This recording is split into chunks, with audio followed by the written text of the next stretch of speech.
الحمد للہ رب العالمین والصلاة والسلام علی سید المرسلین وعلی آلہ واصحابہ اجمعین، اما بعد فاعوذ باللہ من الشیطان الرجیم، بسم اللہ الرحمن الرحیم۔ والذین ہاجروا فی اللہ من بعد ما ظلموا لنبوئنہم فی الدنیا حسنہ ولا اجر الآخرۃ اکبر لو کانوا یعلمون۔ آمنت باللہ صدق اللہ العلی العظیم۔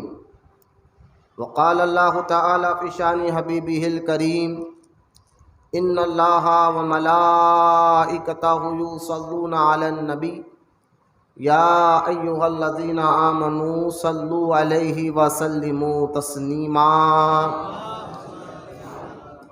اللہم صلی علی سیدنا ومولانا محمد معدن الجود والکرم وعلی آلہ وبارک وسلم۔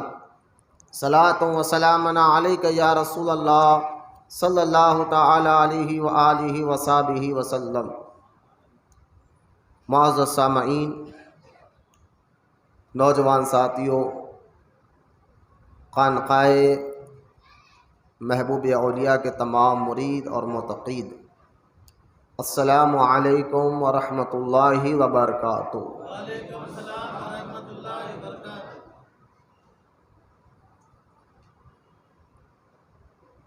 جیسا کہ آپ سب جانتے ہیں، ہمارا آج کا یہ ہفتے واری حلقہ اجتماع، اس کو خصوصیت حاصل ہے امیر المؤمنین حضرت سیدنا عثمان غنی ذی النورین رضی اللہ تعالی عنہ سے، ورنہ ہمارا جو ہفتے واری حلقہ چل رہا تھا لگاتار یہاں پر دل کی بیماری اور اس کا علاج، تو یہ ٹاپک ابھی اور باقی ہے۔ اصل میں اللہ کے محبوبوں کا ذکر سننے سے بھی دل کی بیماریوں کا علاج ہوتا ہے۔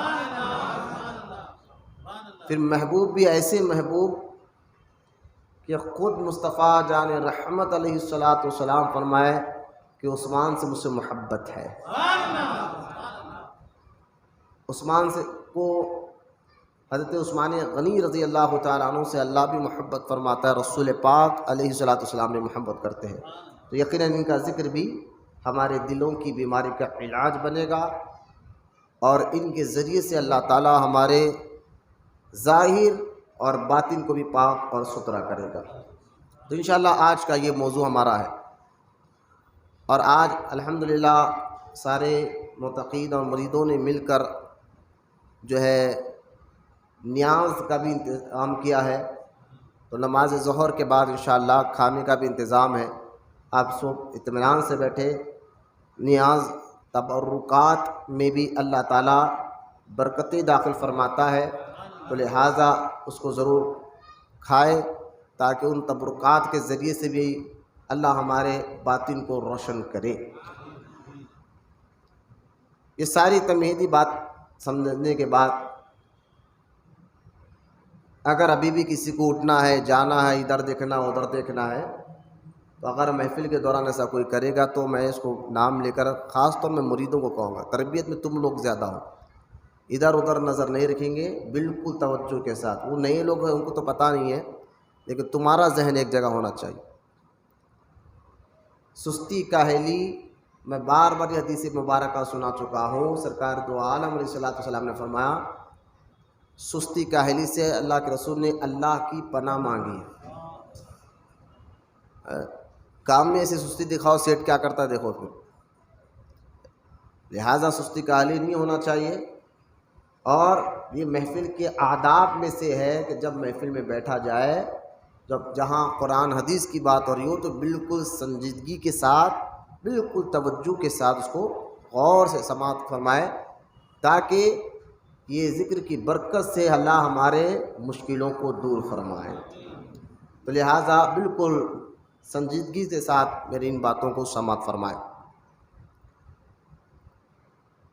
دین یہاں آج کے میں اس موضوع پر جمعہ میں نے سیدنا عثمان غنی رضی اللہ تعالیٰ عنہ کے متعلق بہت ڈیٹیل کے ساتھ بیان کیا ہے، لیکن آج میں چند سوالات کے جوابات بھی دوں گا جو اہل تشیع، جن کو شیعہ کہتے ہیں، جو کالے کپڑے پہننے والے، آپ سن کر حیران ہوں گے۔ شیعوں کے نزدیک جو ہے معاذ اللہ حضرت ابوبکر صدیق، حضرت عمر بن خطاب اور حضرت عثمان غنی رضی اللہ تعالی عنہ، ان کے نزدیک معاذ اللہ ثم معاذ اللہ وہ کہتے کہ یہ منافق تھے، کذاب تھے۔ وہ الفاظ میں دہرانا نہیں چاہتا۔ یہ لوگ اپنے پاس بیٹھ کر ان مقدس ہستیوں کو پر تبرہ کرتے ہیں۔ تبرہ یعنی معاذ اللہ ان کو گالیاں دیتے ہیں۔ ذرا غور سے سنیں، میں لڑائی اور جھگڑے کی بات نہیں کر رہا ہوں، جو وہ کرتے ہیں وہ آپ کو بتا رہا ہوں۔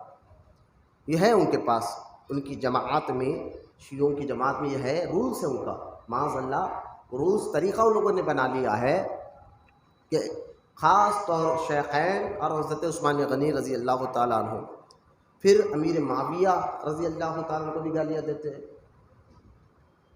اور حضرت سیدنا ابو سفیان رضی اللہ تعالیٰ عنہ کو گالیاں دیتے ہیں، سیدہ ہندہ رضی اللہ تعالیٰ عنہ ابو سفیان کی بیوی جو بعد میں اسلام لائی، مسلمان ہوئی، ان کو گالیاں دیتے ہیں۔ تو صحابہ کو پر تبرہ کرنا، صحابہ میں حضرت سیدنا ابو طلحہ کو گالیاں دیتے ہیں۔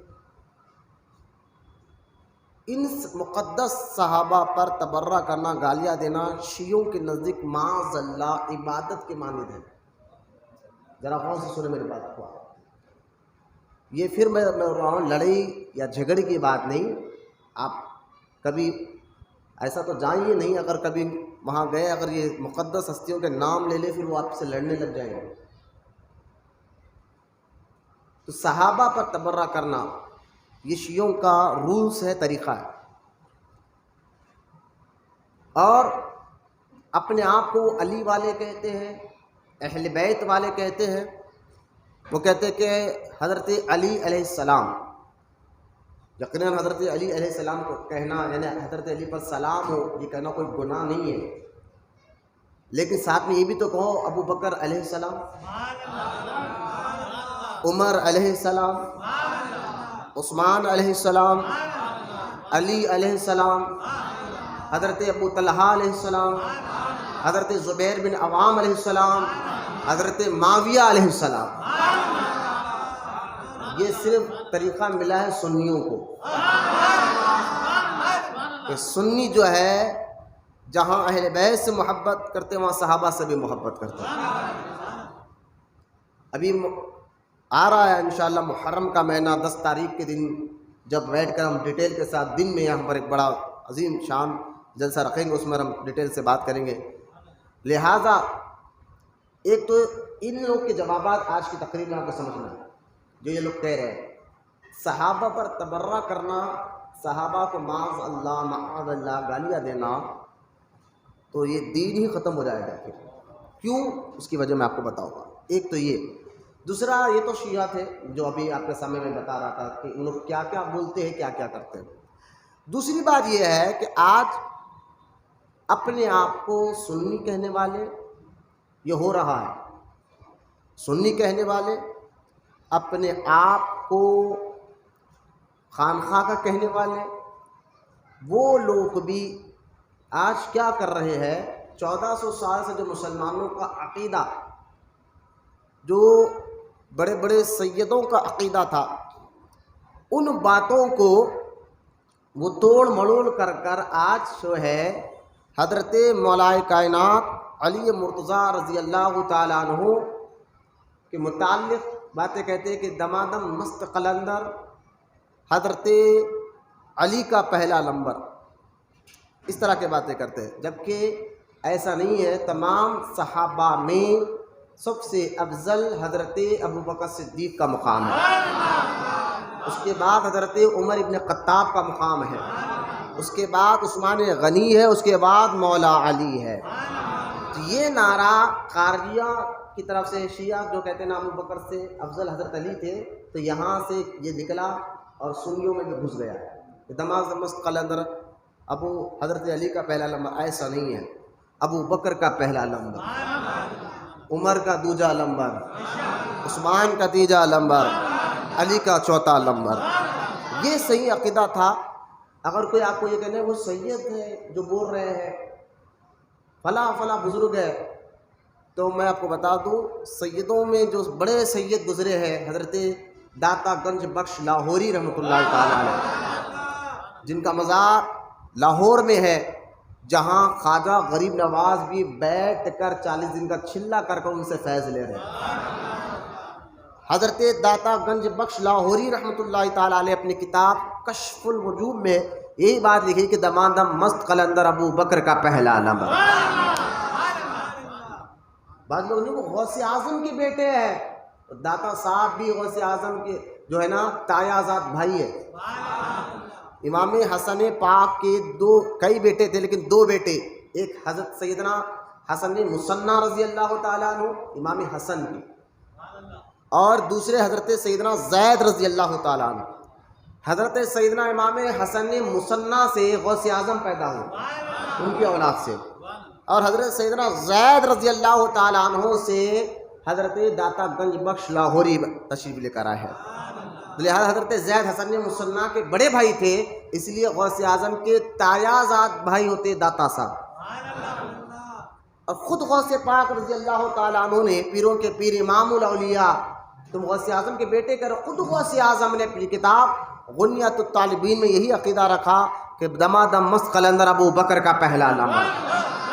تو پہلے یہ سارے مسئلے اس بات پر جھگڑے نہیں ہوتے تھے، لیکن آج جو ہے تعجب ہو رہا ہے۔ اور جیسے ہی حج کا مہینہ آتا ہے، اب تاریخ حضرت عثمان غنی رضی اللہ تعالیٰ عنہ کی تاریخ جو ہے 18 ذی الحج ہے۔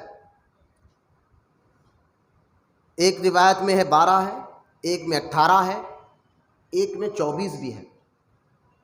تاریخ الخلفاء میں امام جلال الدین سیوطی شاہ فقی رحمۃ اللہ تعالیٰ علیہ ان 3 تاریخوں لکھا ہے، 12، 18 اور 24۔ یہ 3 تاریخیں آپ نے لکھی ہے۔ تاریخ میں تو اختلاف ہے کہ کس تاریخ کو عثمان غنی کی شہادت ہوئی، لیکن اس میں یہ بات پکی ہے کہ وہ 35 ہجری تھی اور حج کا مہینہ تھا، اس میں کوئی ڈاٹ یا شک نہیں ہے۔ اب جیسا ہی حج کا مہینہ 18 تاریخ کو ہم نے عرس عثمان غنی منایا، تو شیعوں تو چھوڑ دیں، میں ان کی بات نہیں کر رہا ہوں، اپنے آپ کو سنی کہنے والے، خانقاہ کا کہنے والے، وہ کہہ رہے ہیں کہ معاذ اللہ کہ تم 18 کو کہ 12 کو منانا چاہیے تھا۔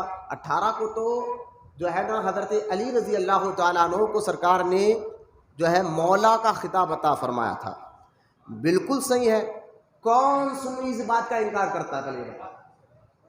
حضرت علی کو جو سرکار نے فرمایا تھا من کنت مولا فہذا علی المولا، علی مولا ہے، اس بات کا کون سنی انکار کرتا ہے؟ پہلے یہ بتائیے۔ ہم اہل سنت و جماعت ہے، ہم ہر چیز میں اعتدال رکھتے ہیں، بیلنس رکھتے ہیں۔ یاد رکھیے آپ، جس کا جو مرتبہ ہے ہر سنی آنکھ بند کر یعنی دل و جان سے اس بات کو مانتا ہے۔ جس کا جو مقام ہے، جس کا جو مرتبہ ہے، جس کا جو درجہ ہے، اور جس کو جس درجے پہ ماننا ہے، جس کو جس درجے میں ماننا ہے، یہ اہل سنت و جماعت نے کبھی اس کا انکار نہیں کیا۔ تو علی مولا کا انکار کیوں کریں گے؟ اگر ہم نے حضرت علی رضی اللہ تعالی عنہ یعنی جو سرکار نے فرمایا تھا اس کا میں مولا ہوں، علی بھی اس کا مولا ہے، تو مجھے بتائیے اگر 18 ذی الحج کو یہی تاریخ عثمان غنی کی بھی ہے اور مولا علی کو بھی یہی تاریخ کو مولا کا خطاب ملا ہے، اگر عثمان غنی کا عرس منا لیا اور ساتھ میں علی کی بھی تعریف کی، خود علی بھی تعریف کرتے عثمان غنی کا، تو اس میں غلط کیا ہے؟ کون سا عیب ہم کر رہے ہیں، کون سا جرم ہم کر رہے ہیں جو اپنے آپ کو خانقاہ کے رہنے والے، اپنے آپ کو پیری مریدی کرنے والے اس طرح کی باتیں کر رہے ہیں؟ تو یہ دونوں فرقوں سے آج اس دور میں ہر ایک کو اپنا ایمان اور عقیدہ بچانا۔ تو آئیے میں آپ کو بتاتا ہوں صحابہ پر تبرہ کرنا جو شیعہ کرتے ہیں، اور کچھ اپنے آپ کو سنی کہنے والے، اولاد کا کہنے والے بھی معاذ اللہ امیر معاویہ کو گالیاں دے رہے ہیں، کوئی ابو سفیان کو گالیاں دے رہا ہے۔ تو لہٰذا صحابہ اکرام پر تبرہ کرنا کیا ہے، اس کو سمجھنے سے پہلے ایک بات آپ کو سمجھنا ہے۔ لہٰذا اب آپ آئیے دین کو پہلے آپ سمجھیے، پھر آپ سمجھ میں آئے گا کہ عثمان غنی کیا ہے۔ دین کو اگر سمجھنا ہے، کامل دین، مکمل اسلام، مکمل دین، اگر اس کو سمجھنا ہے تو اس کو دو پارٹ آپ کریں سمجھنے کے لیے، کہ مثال دینے کے لیے کہہ رہا ہوں مکمل دین کیا ہے۔ تو اس کے اگر آپ دو پارٹ کریں گے تو ایک میں آپ کو پہلے پارٹ ہے نماز، روزہ، حج۔ جن کو اللہ نے دولت دی وہ حج کرے، جن کو اللہ تعالیٰ نے دولت دی وہ زکوٰۃ ہر سال دیا کرے۔ تو نماز، روزہ، حج، زکوٰۃ، ماں باپ کی خدمت، حلال تجارت کرنا، رزق حلال تلاش کرنا، یہ بھی دین ہے۔ بولے محبت سے سبحان اللہ۔ جہاں نماز، روزہ، احکام پر عمل کرنا دین ہے، وہیں پر اللہ کے محبوب بندوں سے محبت کرنا، ان کی تعظیم کرنا، ان کا ادب کرنا، یہ بھی دین کا حصہ ہے۔ لہٰذا اگر نماز پڑھ رہے ہو، رسول پاک سے محبت نہ ہو، نماز روزہ رکھ رہے ہو، صحابہ کو گالیاں دیتے ہو معاذ اللہ، عبادت تو کر رہے ہو، نماز، روزہ، حج، زکوٰۃ، ساری عبادتیں تمہارے پاس ہے، لیکن اللہ کی ان مقدس ہستیوں کا ادب تمہارے پاس نہیں ہے، ان سے محبت نہیں، ان کی تعظیم نہیں، ان کا جو ہے نا عشق نہیں، تو پھر ساری عبادتیں اللہ کی بارگاہ میں بھی قبول نہیں ہے۔ لہٰذا جو ان دونوں کو ساتھ لے کر چلے وہ اسلام میں مکمل اتر جاتا ہے۔ جہاں عبادات پر بھی عمل کرے تو وہاں اللہ کے ان مقدس ہستیوں سے محبت کرنا، یہ آپ سمجھ رہے ہیں کہ ہم کہہ رہے ہیں، علماء کہتے ہیں، نہیں، بلکہ یہ ان مقدس ہستیوں سے محبت کرنا، ان کی تعظیم کرنا، ان کا ادب کرنا، یہ خود اللہ کا حکم ہے۔ اور ان کا ادب، ان کی محبت، ان کی تعظیم بھی اللہ کی عبادت ہے، اللہ کی عبادت ہے۔ آپ کہیں گے وہ کیسے؟ تو میں کہتا ہوں دیکھو، اگر ایک بیٹا اپنے باپ کی عزت کرتا ہے، کیوں کر رہا ہے، وجہ کیا ہے؟ تو کہیں گے مولانا اس لیے عزت کرتا ہوں، ادب کر رہا ہوں کہ باپ جنت کے دروازوں میں سے ایک دروازہ ہے۔ ماں کا ادب اس لیے کر رہا ہوں کہ ماں کے قدموں کے نیچے جنت ہے۔ قرآن میں اللہ تعالیٰ نے فرمایا کہ ماں سے اف کا لفظ استعمال مت کرو۔ لہٰذا ماں باپ کی عزت کرنا، ان کا ادب کرنا، ان کا احترام کرنا، اس سے اللہ راضی ہوتا ہے، اس سے اللہ راضی ہوتا ہے۔ عبادت آپ کیوں کر رہے ہیں؟ اللہ کو راضی کرنے کے لیے۔ لہٰذا یہ ماں باپ کی عزت، یہ ادب احترام سے اللہ راضی ہوتا ہے۔ جب ماں باپ کی عزت اور ادب احترام سے اللہ کی عبادت ہو رہی ہے تو لہٰذا جو نبی پاک علیہ الصلوۃ والسلام و صحابہ اہل بیت ہو، ان کا محبت، ان کا ادب، ان کی عزت بھی اللہ کی عبادت ہے۔ تو لہٰذا پہلے تو آپ دیکھیے، اب یہ صحابہ اکرام پر تبرہ کرنا، میں نے کہا اگر ان پر تم تبرہ کرو گے تو دین ہی چلے جائے گا۔ کیوں؟ کیونکہ جب اللہ کے رسول علیہ الصلوۃ والسلام دنیا سے تشریف لے کر گئے تو اللہ تعالیٰ نے فرمایا، سورہ حدید کا میں ایک ترجمہ آپ کو تفسیر کا بات سنا رہا ہوں سورہ حدید کی، جس میں اللہ تعالیٰ نے فرمایا محبوب آپ جب جائیں گے، کیونکہ ہمارے نبی کے بعد اب قیامت تک کوئی نبی آنے والا نہیں، لہٰذا اب قیامت تک کوئی اگر نبی آنے والا نہیں ہے تو پھر یہ دین کا کام آگے کیسے بڑھے گا؟ کیا اس میں خلط ملط ہوگی، ملاوٹ ہوگی، کیا ہوگی؟ تو اللہ تعالیٰ نے فرمایا محبوب آپ نے جیسے ہستیوں کو تیار کرنا تھا، یہاں ہستیوں سے مراد صحابہ، جن ہستیوں کو تمہیں تیار کرنا تھا وہ تیار آپ نے کر دیا ہے۔ بولنا محبت سبحان اللہ۔ اب آپ کے جانے کے بعد دین انہی سے آگے بڑھے گا۔ جب دین حضور کی دنیا سے جانے کے بعد جن ہستیوں سے پہچانے گیا، سمجھا گیا، مانا گیا، وہ صحابہ اکرام ہے، اور اللہ فرماتا ہے محبوب ان کو میں نے آپ کی خدمت کے لیے میں نے چنا ہے۔ عبداللہ بن مسعود رضی اللہ تعالیٰ عنہ کا قول ہے، آپ فرماتے عبداللہ بن مسعود اللہ تعالیٰ نے اپنے نبی کے لیے صحابہ کو چنا ہے۔ ہمارے چننے میں غلطی ہو سکتی ہے، ہم گڑبڑی کر سکتے ہیں، اللہ تو ہر عیب سے پاک ہے۔ ہمارے چننے میں غلطی ہو سکتی ہے، کیونکہ ہم اگر اپنے بیٹی کے لیے داماد کو تلاش کر رہے ہیں تو بڑی تحقیق کے بعد پھر بھی کچھ نہ کچھ گڑبڑی نکل ہی جاتی ہے۔ لیکن مجھے بتائیے، اللہ تو غلطیوں سے پاک ہے نا، اللہ تو غلطیوں سے پاک ہے، اس سے کیا غلطی ہو سکتی ہے؟ عبداللہ بن مسعود کہتے ہیں کہ صحابہ وہ صحابی کون؟ جنہوں نے نبی کو دیکھا اور ایمان لائے، ظاہری تھے۔ لہٰذا جو صحابہ کرام ہیں، ان کو اللہ نے نبی کی خدمت کے لیے اللہ نے چنا ہے۔ جب اللہ نے ان کو چنا ہے تو ان کے اندر ہرس کہاں رہی؟ ان کے اندر دنیا کی لالچ کہاں رہی؟ ان کے اندر کرسی کی لالچ کہاں رہی؟ ان کے اندر ایک دوسرے کی بغاوت کہاں رہی؟ ان کے اندر ایک دوسرے میں لڑائی جھگڑا کہاں رہا؟ یہ ساری باتیں جو آج بتائی جا رہی ہے کہ میں بتاتا ہوں کہ خطا اجتہادی کی جو جنگیں ہوئی ہے صحابہ میں، ہمیں کیا کرنا چاہیے۔ لیکن مجھے ایک بات بتائیے، اگر صحابہ میں ہی عیب نکالو گے تو دین کہاں بچے گا؟ دین بڑا ہی ان کے آگے سے، پہنچا ہی ان کے ذریعے سے۔ بھائی اگر آپ کسی کی بات مان رہے ہیں، کس لیے مان رہے ہیں؟ کہ آپ کو اس پر یقین ہے، آپ نے وہ بات دیکھا نہیں، آپ نے وہ بات سمجھا نہیں۔ لیکن ایک آدمی نے کہا میں نے دیکھا ہے، میں نے اس بات کو اپنے سامنے دیکھا ہے، میں سمجھ رہا ہوں اور میں تمہیں بتاتا ہوں۔ تو اگر آپ کو میری بات پر بھروسہ ہے، حالانکہ وہ بات کیا ہے وہ آپ نے دیکھا نہیں، لیکن مان رہے ہو میرے کہنے سے، مان رہے ہو میرے کہنے سے۔ یہ مثال ذہن میں رکھ، قرآن اترتے ہوئے ہم نے نہیں دیکھا، صحابہ نے دیکھا ہے۔ بولے محبت، دین آتے ہوئے، اسلام کو شریعت کے لا قانون آتے ہوئے ہم نے نہیں دیکھا، صحابہ نے دیکھا ہے۔ نبی پاک علیہ الصلوۃ والسلام نے صحابہ کو طریقہ بتایا ہے اور صحابہ نے ہمیں سکھایا ہے۔ اگر صحابہ میں ہی عیب نکل جائے معاذ اللہ اور ان کی شان میں بے عرمیت ہونے لگ جائے تو دین کہاں بچے گا؟ مجھے بتائیے، دین میں کہاں اس کو سمجھو گے آپ؟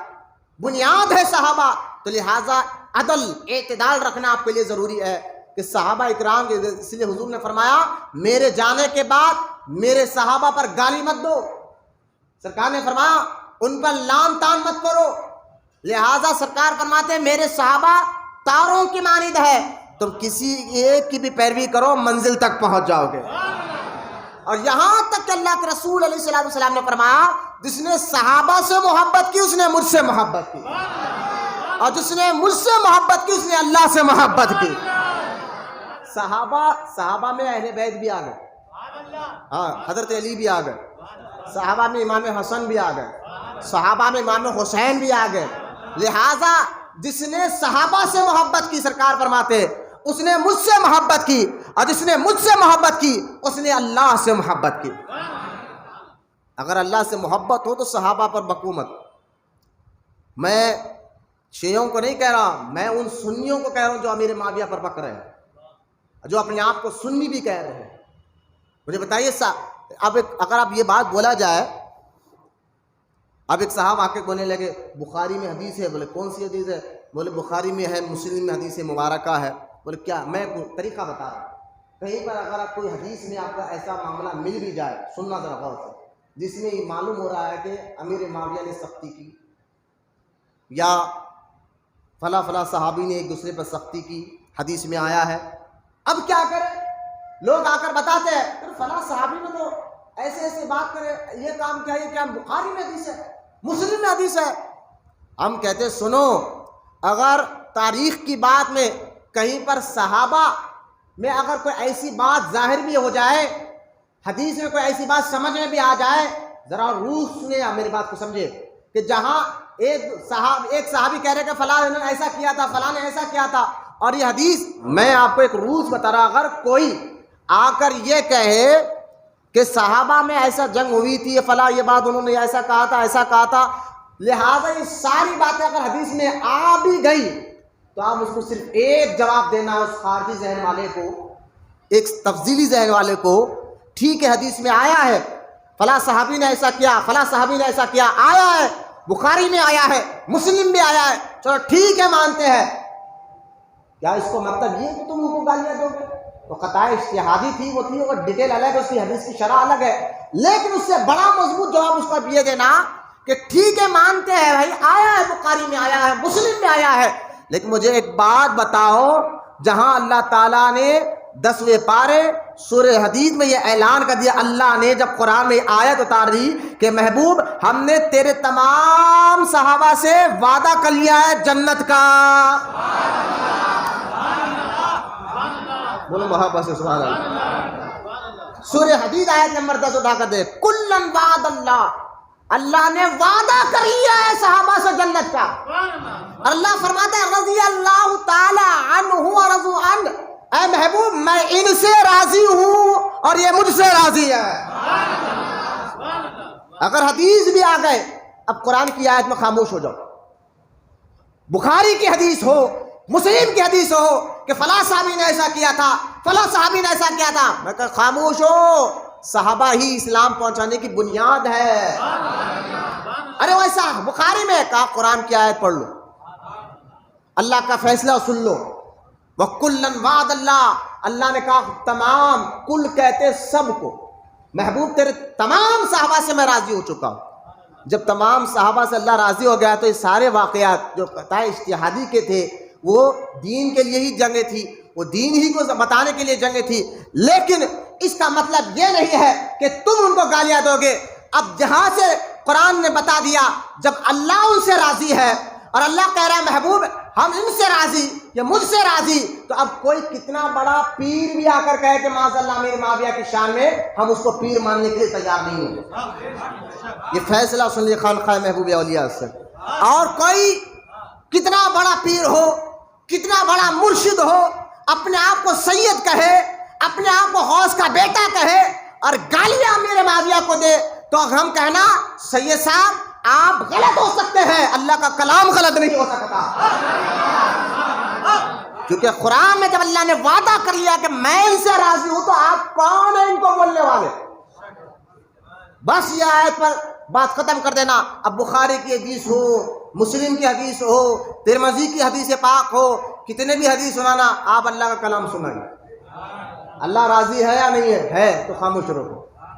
اللہ ان کو جنت کا وعدہ کرا یا نہیں کرا، بولے ہاں، تو آپ گالی دینے کا حق نہیں، آپ کو ان کے شان میں بکواس کرنے کا حق نہیں، آپ کو ان کی شان میں بولنے کا حق نہیں، آپ ان کے بارے میں کچھ کہنے کا حق آپ کو نہیں ہے، کیونکہ ان سے اللہ راضی ہو چکا ہے۔ بس یہ آیت تھی سورہ حدید آیت نمبر 10، تو آپ اسی کو آپ سمجھ گئے تو بات آگے بڑھے تھے، بات سمجھ میں آئی نا؟ میں ان دو باتوں پر، شیعہ تو ہے ہی، لیکن میں ان تفضیلوں کی بات کر رہا ہوں جو صحابہ کو گالی دے رہے، خاص طور معاویہ رضی اللہ تعالیٰ عنہ کو ٹارگٹ بنا رہے ہیں، ابو سفیان کو ٹارگٹ بنا رہے ہیں، ہندا کو ٹارگٹ بنا رہے ہیں، اور اپنے آپ کو سید کہہ رہے ہیں۔ ایسا مت کہو، ان سے اللہ راضی ہو چکا ہے، صحابی ہے، اللہ ان سے راضی ہو چکا ہے۔ اب جو بھی حدیث کے واقعات ہیں وہ ایک طرف، اللہ کا کلام ایک طرف، ٹھیک ہے؟ اب آگے بڑھے۔ اب صحابہ میں جب تمام صحابہ جنتی، اس لیے آپ میرے ساتھ مل کر ایک نعرہ سب مل کر لگائے، بولیے ہر صحابی نبی، دونوں ہاتھ اٹھا، ہر صحابی نبی، ہر صحابی نبی، بالکل یہ عقیدے پر رہو۔ اب کوئی صحابہ کا گستاخ کتنا بڑا سید ہو، میں نے دلیل آپ کو دے دیا، کتنا بڑا پاور والا ہو، غوث نہیں، ان کی بات سننا پڑتا، وہ ہمارے آنکھ پہ شیطان ہٹا دیے، انہوں تھے تو تعویذ دیے، ان کے تعویذ دینے سے ہمیں پیٹ میں درد تھا، انہوں شفا ان سے پڑھ کر دیے تو پیٹ کا درد ختم ہو گیا۔ میں کہتا ہوں اگر ایک تعویذ اور ان کے پڑھنے سے، دم کرنے سے اگر کوئی تمہاری پریشانی ہٹ بھی جائے، اور تم اس لیے ان کی ہاں میں ہاں ملا رہے ہو، اگر وہ صحابی کو بھی گالی دیے تو تم ان کی ہاں میں ہاں ملا رہے ہو، میں کہتا ہوں سنو، ایسے تعویذ، ایسے دم کرنے والے ہندوؤں میں بھی بہت ہے، غیر مسلم میں بھی بہت ہے، تو ان کو بھی تم جاؤ، ان کی بھی بات مانو۔ ارے نہیں صاحب، وہ امیر معاویہ کو بول رہے تو کیا ہوا، ہماری پریشانی ہٹا دیے۔ میں کہا غیر مسلم کہیں بیٹھے ہوئے جو پڑھ کر تمہارے بلا بھی اتار رہے ہیں، شیطان کو بھی جلا رہے ہیں، بہت چیزیں کر رہے ہیں، تو آپ ان کو بھی جا کر بولے کہ نہیں آپ صحیح، آپ کے پیچھے آپ جو کر رہے صحیح، چلو آپ بتوں کی پوجا کرو، ہم آپ کے پیچھے چلیں گے، تو یہ کوئی کمال نہیں ہے، عقیدہ پہلے دیکھا جائے گا۔ بس یہاں سے ایک روس لے لیجیے آپ، عقیدہ پہلے دیکھا جائے گا۔ یہ چمکار ایسا نہیں، چمکار تو کوئی اور بھی دکھا لے، تو ہر چمکار کو جے جے کار مت کرے، بات سمجھیے آپ، یہ ساری باتیں سمجھنے کے بعد صحابہ کے بارے میں کہ ہمیں عقیدہ کیسا رکھنا ہے، ان کا مقام و مرتبہ کیا ہے، یہ مختصر طور پر بتانے کے بعد آئے حضرت عثمان غنی رضی اللہ تعالیٰ عنہ۔ ذہن میں رکھے کہ معاذ اللہ ثم معاذ اللہ، شیعہ جو ہے حضرت سیدنا عثمان غنی کو منافق کہتے ہیں۔ معاذ اللہ کا معنی ہے اللہ ہم تیری پناہ مانگتے ہیں اسے۔ ارے کون ہے عثمان غنی جن کو بار بار، ایک بار نہیں سننا ذرا غور سے، عثمان غنی ذو النورین وہ شخصیت ہے جن کو اللہ کے رسول صلی اللہ تعالی علیہ وسلم بار بار، ایک بار نہیں بار بار دعا دیتے رہے۔ رسول نے دعا دی، بار بار عثمان غنی کے لیے دعا کرتے رہے، ایک بار نہیں بار بار، بلکہ ایک روایت میں آتا ہے کہ اللہ کے رسول علیہ الصلوۃ والسلام نے عثمان غنی کے لیے عشاء میں دعا کرنا شروع کی تو فجر کی اذان ہو گئی۔ بولو محبت سے سبحان اللہ۔ کیا میرے عثمان غنی کا مقام و مرتبہ، ایک بار نہیں ساری رات جن کو دعا دے، اور رسول دعا کر رہے ہیں۔ ذرا غور کر، رسول پاک دعا کر رہے ہیں۔ ولی کی دعا اللہ رد نہیں کرتا، ان کی زبان سے جو نکال دے اللہ وہ کر دیتا ہے۔ جن دعا کو رسول دعا کر رہے ہو، وہ دعا جو بار بار کر رہے ہو، ساری رات کر رہے ہو، اندازہ کرے وہ میرے اور آپ کے سیدنا عثمان غنی رضی اللہ تعالیٰ کا مقام و مرتبہ کیا ہو۔ اور سنیں عثمان غنی رضی اللہ تعالیٰ عنہ کے بارے میں، اگر آپ عثمان غنی رضی اللہ تعالیٰ عنہ کا شجرہ نسب دیکھیں گے، خاندانی شجرہ، حضرت عثمان غنی رضی اللہ تعالیٰ عنہ کے والد کا نام ہے عفوان۔ غور سے سنیں آپ، شجرہ نسب میں بتا رہا ہوں۔ والد کا نام ہے عفوان، دادا کا نام ہے ابو العاص، پر دادا کا نام ہے امیہ، سگڑ دادا کا نام ہے عبد الشمس، اور ان کے والد کا نام ہے عبد المناف، ان کے والد کا نام ہے قصی، ان کے والد کا نام ہے سیدنا کلاب۔ بولے نا محبت سے سبحان اللہ۔ یہ سیدنا کلاب یہ دادا ہے حضور کے چھٹوے۔ ابے سنیے اب کلاب کیوں؟ عرب میں دیکھیں حضور کے گھرانے، کیونکہ یہ چاروں خلفاء، حضرت ابوبکر صدیق، حضرت عمر، حضرت عثمان غنی، مولا علی ہے تو حضور کے خاندان کے، یہ چاروں بھی حضور کے خاندان سے تعلق ہے، قبیلہ قریش سے۔ حضور کے دادا کا نام فہد بن ملک، 11ویں دادا کا نام فہد بن ملک، کیا ہے؟ فہد بن ملک ہے، یہ حضور کے 11ویں دادا ہے، اور ان کا لقب ہے قریش۔ آج لوگ نا قریش سے مطلب اس کو سمجھتے، ایسا نہیں ہے۔ قریش کیوں؟ عرب میں، عرب کے لوگوں کی عادت تھی جس کے اندر جو چیز زیادہ دیکھتے تھے تو نام کو نام چھوڑ کر اس کو وہ چیز سے زیادہ یاد کرتے، نام کو چھوڑ دیتے، اور ان کے اندر جو چیز زیادہ ہے، مثال کا فہد بن ملک کو قریش کا معنی کیا ہے؟ قریش کا معنی سمندر کی وہ مچھی، سمندر میں رہنے والی وہ مچھی جو سارے مچھیوں کی سردار ہو، جو سارے مچھیوں کو کھا جاتی ہو، اس کو کہتے ہیں عربی میں قریش۔ یہ اس کو نہیں کہتے بکر قصاب کو، قریش ان کو کہتے ہیں۔ تو فہد بن ملک ایسے طاقتور پہلوان تھے کہ سارے عرب کے لوگ، کیونکہ حضور کے دادا ہے 11ویں دادا، حضور کے 11ویں دادا ہے، ایسے پہلوان تھے کہ سارے لوگ کہتے تھے یہ تو قریش ہے، یعنی سمندر میں رہنے والی وہ مچھی جس کے آگے سارے مچھیاں خاموش رہے۔ تو یہ کنیت آپ کی بن گئی، نام آپ کا لوگ بھول گئے۔ اسی طرح حضور کے 6ویں دادا کا نام ہے سیدنا کلاب۔ سیدنا، یار حضور کے دادا ہے، بولو سبحان اللہ، خاموش نہ رہے۔ سیدنا کلاب، کلاب اصل میں آپ کا نام تھا عمر، ایک روایت میں آتا ہے زہد، لیکن کلاب کہتے ہیں کتوں کو، کلب کتے کو کہتے ہیں عربی میں کلاب۔ تو آپ کو کتے کا کیوں یہ کلاب کا لقب کیوں دیا گیا؟ حضرت سیدنا کلاب کے پاس شکاری کتے بہت زیادہ تھے، آپ کا مال زیادہ تھا، آپ کا جو ہے کاروبار زیادہ تھا، تو اس لیے آپ کتوں کو زیادہ پالا کرتے تھے تاکہ مال چوری ڈکیتی ہونے سے محفوظ رہے۔ تو لہٰذا عرب کے لوگ کیا کرتے تھے، ان کا اصل نام عمر تھا، نام نہیں بولے، وہ جن کے پاس کتے زیادہ، اس لیے ان کا نام کلاب پڑ گئے۔ بولو نا سبحان اللہ۔ اب سیدنا کلاب کے ایک بیٹے قصی، سیدنا کلاب کے بیٹے کیا ہے؟ قصی ہے، قصی۔ قصی کس کو کہتے ہیں؟ قصی عربی میں دور والے کو کہتے ہیں۔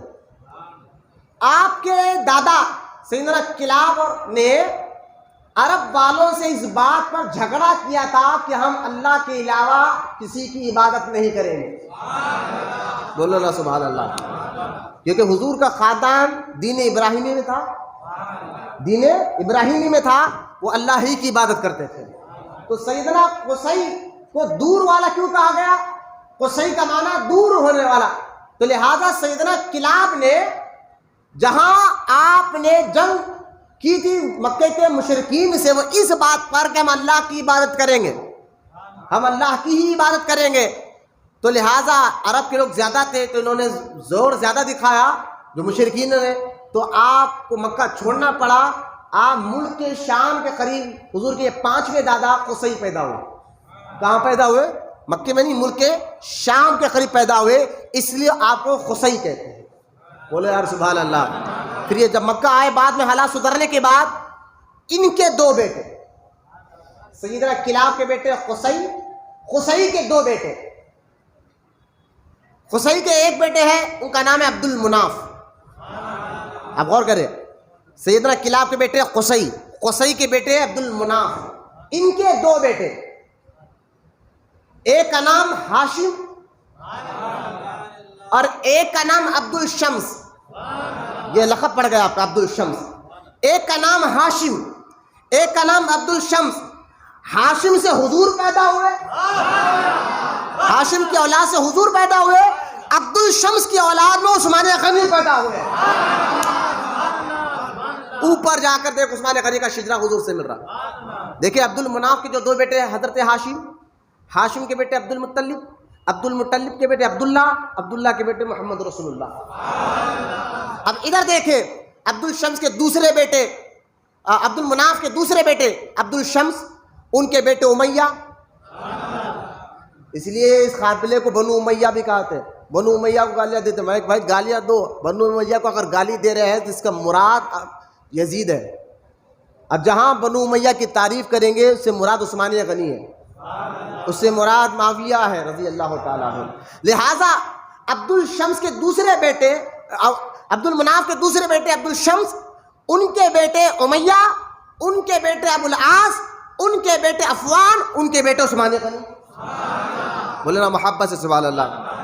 کس طرح حضور کے خاندان والے یار، آج جو ہے نا اپنے آپ کو حضور سے محبت کرنے والا، علی والا کہہ کر عثمان غنی کو منافق کہو، عثمان غنی کے بارے میں بیہوتے باتیں کرو، پھر تم کس لحاظ سے حضور کے خاندان کی عزت کرنے والے ہو؟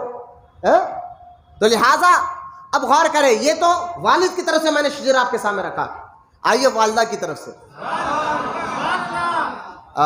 آپ کی ماں، عثمان غنی کی ماں کا نام ہے عروہ بن قریظ، عروہ بن قریظ، یہ آپ کے والدہ کا نام ہے۔ اور آپ کے نانی کا نام ذرا سنیں، آپ والدہ، والد کی طرف سے آپ 5 واسطوں سے حضور کے خاندان میں مل رہے ہے نا، دادا چاچا زاد بھائی ہونا ہے نا، اگر دیکھا گیا۔ اب غور کریں، والدہ کی طرف سے عروہ بن قریظ آپ کی والدہ ماں کا نام، اور ان کے نانی کا نام یعنی عثمان غنی کے نانی کا نام ام حکیم بیضا، ام حکیم بیضا، یہ آپ کے نانی کا نام۔ اور یہ بہن سگی، آپ کے نانی عثمان غنی کی سگی بہن ہے حضرت عبداللہ حضور کے والد کی۔ مولانا محبت سبحان اللہ۔ حضرت عبداللہ کی سگی بہن جو عثمان غنی کی نانی ہے۔ اور یہاں بھی آپ سنیں، علماء کہتے ہیں کہ حضرت عبد المطلب حضور کے دادا نے کئی شادیاں کی، حضرت عباس بھی حضور کے چاچا ہے لیکن کسی اور بیوی کے، حضرت حمزہ، حضرت امیر حمزہ اور حضرت سیدنا صفیہ جو یہ حضور کی سگی جو ہے نا پھوپھی ہے، یہ دونوں ایک ماں کی اولاد سے، امیر حمزہ اور سیدنا، میں شجرہ بتا رہا ہوں ذرا غور سے سنیں حضور کے خاندان کا۔ سیدنا صفیہ یہ جو ہے نا ایک ہی خاندان ان کا جو ہے، یعنی ایک ہی ماں سے امیر حمزہ، یہ بھی حضور کے چاچا جو احد کے میدان میں آرام کر رہے ہیں، صفیہ، اور صفیہ کے بیٹے جو ہے نا عبداللہ ابن زبیر، اور یہی عبداللہ ابن زبیر ہے کیونکہ حضرت صفیہ کا نکاح ہوا تھا زبیر بن عوام سے، اور ان کے بیٹے ہیں جو ہے نا عبداللہ ابن زبیر رضی اللہ تعالیٰ عنہ۔ عبداللہ ابن زبیر وہ ہے جنہوں نے کربلا میں حضرت امام حسین کی شہادت کے بعد حسین یزیدیوں سے سب سے پہلے آپ نے بدلہ لیا تھا۔ خیر میں ایک شجرہ ادھر آتا، لیکن میں آپ کو بتا دوں جس حضور عثمان غنی کے نانی اور حضرت عبداللہ حضور کے والد دونوں کی ماں ایک ہے، بولو نا سبحان اللہ، دونوں کی ماں ایک ہے، ماں بھی ایک ہے، یہاں تک کہ علماء کہتے ہیں کہ حضرت عبداللہ حضور کے والد عثمان غنی کے نانی یہ جڑوا پیدا ہوئے ہیں، بولو سبحان اللہ، یعنی جس حمل میں حضرت حضور کے والد عبداللہ تھے اسی حمل میں عثمان غنی کے نانی ام حکیم بیضہ تھی۔ جب پیدا ہم جو بچے پیدا ہوتے ایک بچہ بچی جڑوا بچہ پیدا ہوئے تو لہٰذا اس حمل میں رہے جس حمل میں حضور کے والد حضرت عبداللہ تھے، بولے محبت سے سبحان اللہ۔ یہ عثمان غنی کا خاندانی شجرہ، عثمان غنی کا خاندانی شجرہ میں آپ کے سامنے رکھ رہا ہوں۔ حضرت عثمان غنی رضی اللہ تعالیٰ عنہ کب پیدا ہوئے؟ یہ بابل کا جو واقعہ ہوا تھا، ابرہا نے کعبے کو شہید کرنے آیا، قرآن میں ذکر ہے اللہ تعالیٰ نے ابابیل کو بھیجا، اور ابابیل جو چھوٹے چھوٹے کنکریاں لے کر آئے اور ابرہا کے بادشاہ پر ان کی فوج پر کنکریاں برسائے تو زمین کے اندر زندہ دفن ہو گئے۔ اس واقعے کے 5 یا 6 سال کے بعد عثمان غنی پیدا ہوا، یہ بات۔ لہٰذا جب اللہ کے رسول علیہ الصلوۃ والسلام نے اعلان نبوت کیا، اللہ کے رسول علیہ الصلوۃ والسلام نے اعلان نبوت کیا تو اس وقت حضرت عثمان غنی کی عمر 35 سال تھی۔ کتنے سال تھی؟ اچھا سنیے یہ ایک اور بات، حضرت عثمان غنی رضی اللہ تعالیٰ عنہ جس دور میں پیدا ہوئے وہ دور جہالت کا تھا، وہاں شراب عام تھی، زنا عام تھا، ہر گناہ یعنی جو شراب زنا کرے اس کو بہت بڑا بہادر اور پہلوان سمجھا جاتا تھا، بتوں کی پوجا یہ عام بات تھی۔ لیکن حضرت عثمان غنی رضی اللہ تعالیٰ عنہ فرماتے ہیں خدا کی عزت و جلال کی قسم، جب میں نے دور جہالت میں اب اسلام قبول نہیں کیا تھا اس وقت بھی نہ میں نے شراب پیا ہے، نہ زنا کیا ہے، نہ بتوں کی پوجا کی ہے، بولے محبت سے سبحان اللہ۔ ارے بھائی ماحول وہی ہے بھائی، اگر آپ ماحول بدلائیں گے تو بچے پہ اثر الگ پڑے گا نا۔ اگر جس گلی میں پہلوان روڈی ہو جہاں شرابیہ ہو تو اس گلی میں آپ مکان نہیں لیں گے، بھائی ہمارے بچے خراب ہو جائیں گے۔ لیکن مجھے بتائیے حضرت عثمان غنی گلی کا پورا ماحول وہی ہے، ہر یہ عام بات ہے کہ شراب زنا بتوں کی پوجا یہ عام بات تھی، ایسے ماحول میں بھی اللہ تعالیٰ نے ان کی ایسی حفاظت کی۔ آپ فرماتے ہیں میں اسلام قبول کرنے سے پہلے بھی 35 سال کی عمر تک میں نے کبھی نہ زنا کیا ہے، نہ شراب پیا ہے، اور نہ اللہ کے علاوہ کسی کی عبادت کی ہے، بولے محبت سے سبحان اللہ۔ اب آپ کی 35 سال عمر ہوئی، حضرت عثمان غنی رضی اللہ تعالیٰ عنہ خاص دوست تھے ابو بکر صدیق کے، بولے یار سبحان اللہ، خاص دوست تھے ابو بکر صدیق کے۔ حضرت ابو بکر صدیق رضی اللہ تعالیٰ عنہ کے پاس آئے اور عثمان غنی نے پوچھا کہ عرب میں کیا چل رہا ہے؟ تو حضرت ابو بکر صدیق نے فرمایا عثمان وہ نبی آ گیا جس کا ذکر توریت میں تھا، انجیل میں تھا۔ عثمان وہ تم جانتے ہو عرب میں کیا ماحول ہے، عرب کا یہ دستور تھا وہ مہمانوں کی عزت نہیں کرتے تھے، عرب میں دستور تھا وہ عورتوں کی عزت نہیں کرتے تھے، عرب میں شراب زنا اور کمزوروں پر ظلم کرنا عام بات تھی۔ حضرت ابو بکر صدیق کہتے ہیں یہ نبی کہتے ہیں مہمانوں کی عزت کرو، یہ نبی کہتے ہیں عورتوں کی عزت کرو، یہ نبی کہتے ہیں مظلوموں پر ظلم نہ کرو، یہ رحم کی دعوت دیتے ہیں۔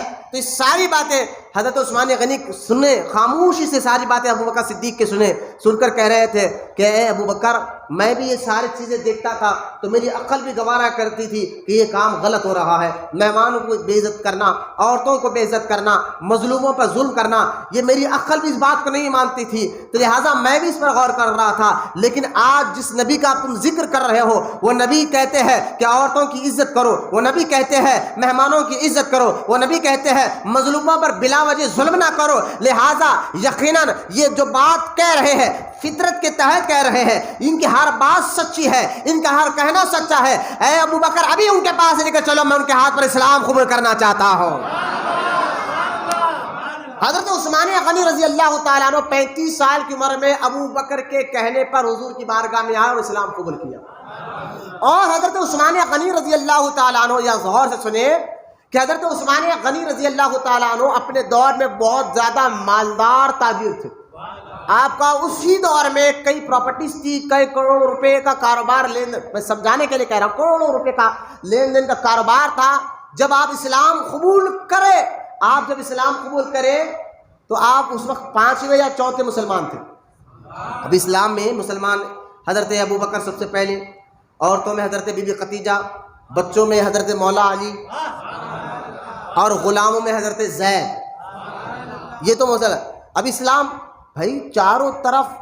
آپ مجھے بتائیے آدمی کسی سے کب جڑتا ہے؟ بھائی آپ کسی سے جڑتے کب ہے؟ جب آپ کو پتا چلے کہ ان کے جڑنے پر ہمیں بینیفٹ ہے.